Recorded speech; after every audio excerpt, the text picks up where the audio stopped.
The group has practiced coherence today, and each time that occurs in a meeting of this kind, it opens the channeling for greater subjects of love. We are our infinite presence of awareness with absolute control of our creative essence. We may be able to remember this state of being from before this incarnation. With eternal awareness of ourselves, we can live beyond polarity and resonance with our heart consciousness. We are attracted to life-enhancing energies, and we can resolve our ego-conscious need for stimulation and attempts to defy mortality. Group coherence, when scientifically measured, is where the individuals in the group are of like mind and a similar emotional state. Today, you just went through the actual measurement of those attributes. Imagine, for a moment, having many people in coherence and thinking about the same thing. It's almost like you have a radio broadcasting station, and suddenly it goes way beyond what you think it could. It's not a linear broadcast. Coherence has a propensity to create a greater coherence. This effect hasn't really been measured, where one group goes into coherence and another group somewhere else receives it. Coherence is, therefore, an energy that, by its purity, can build on itself. When you start having focused coherence, you start to see that others fall into that same coherence far easier because of those in coherence next to them. It may even seem contagious. Once we realize that mortality is only a belief that accompanies fear and doubt, we can realize that we can change our beliefs about ourselves.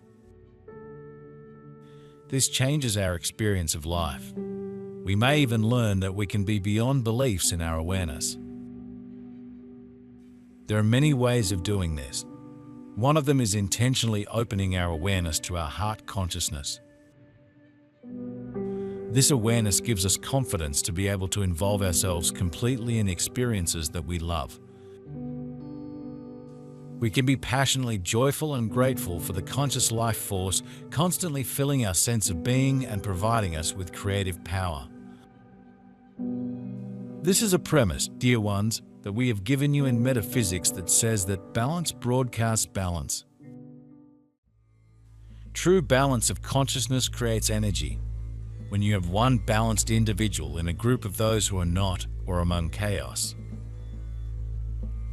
that individual is not just one among many, but rather it's like he has generated light in a dark place.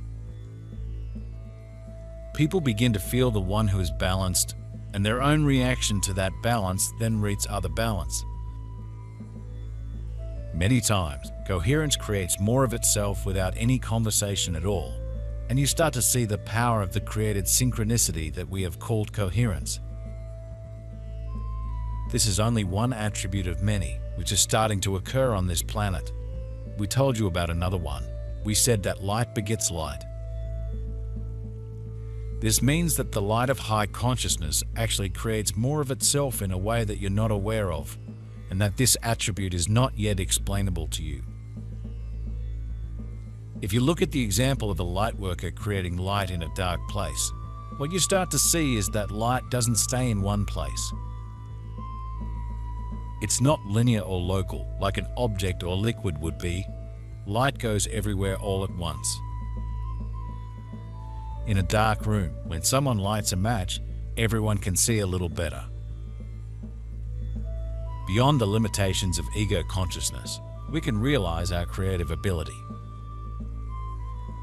Without understanding our ability to modulate energy, we create all kinds of chaos and drama in our lives.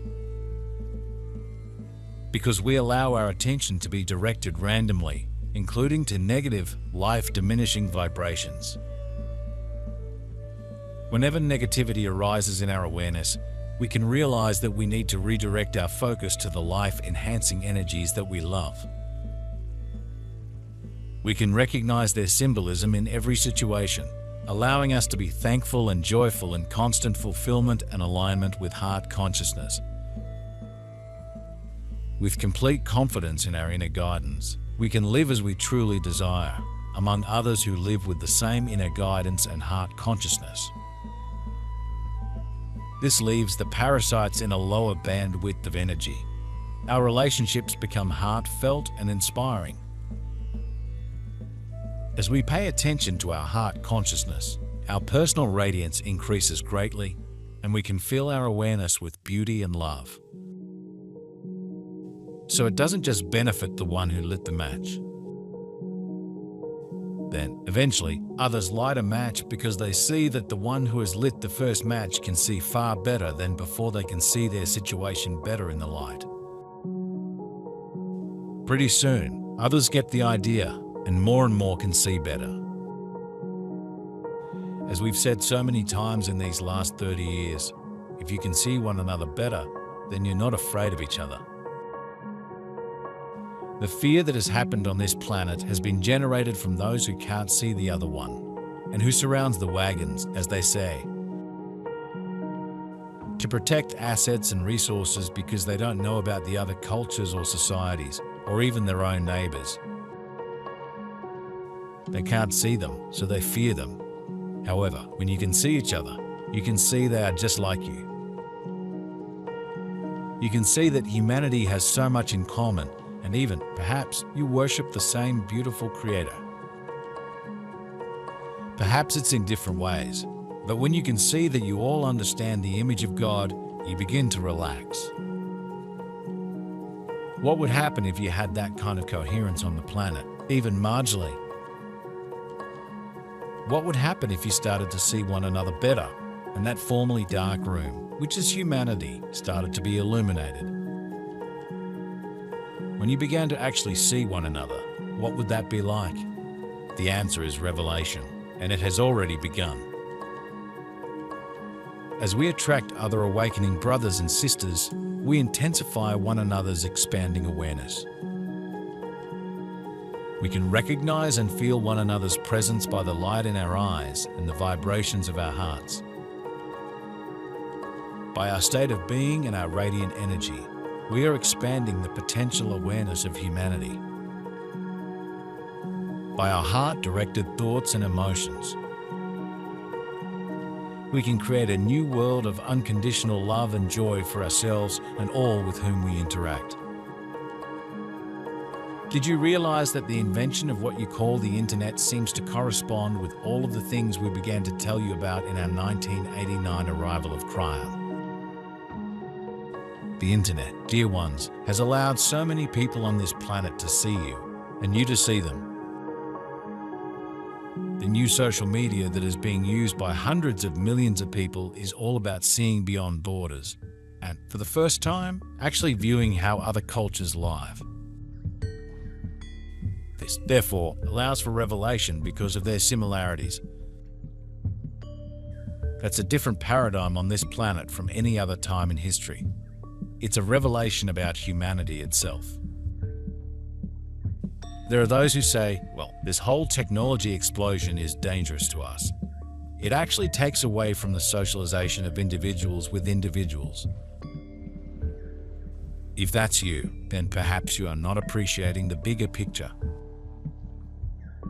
For the first time on the planet, cultures are looking at each other directly. Instead of simply listening to their leaders regarding who they should or should not fear, young people all over the world are starting to see other young people in foreign lands.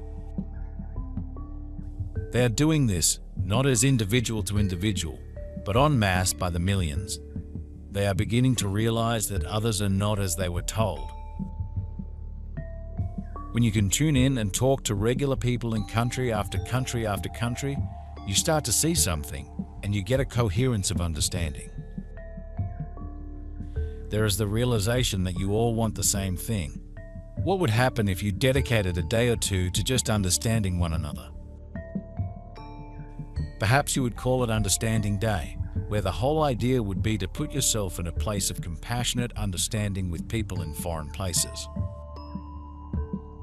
You don't have to be smart or intelligent or evolved, dear ones, to understand love. You just don't. You don't have to have intellectual understanding of consciousness to be loved. You just don't. That same care and love of Mother is pouring at you right now, from the creative source. It's pouring at you. However, there's an invisible shield that keeps it away, and it bounces right off this self-created barrier. This shield keeps all that caring and love from being seen and felt, and you can give it as many names as you want. But the shield is strong so much so that you don't even know that love is even there. You can call this shield lack of belief or the fear of change. You can also be trained out of it by those you trust.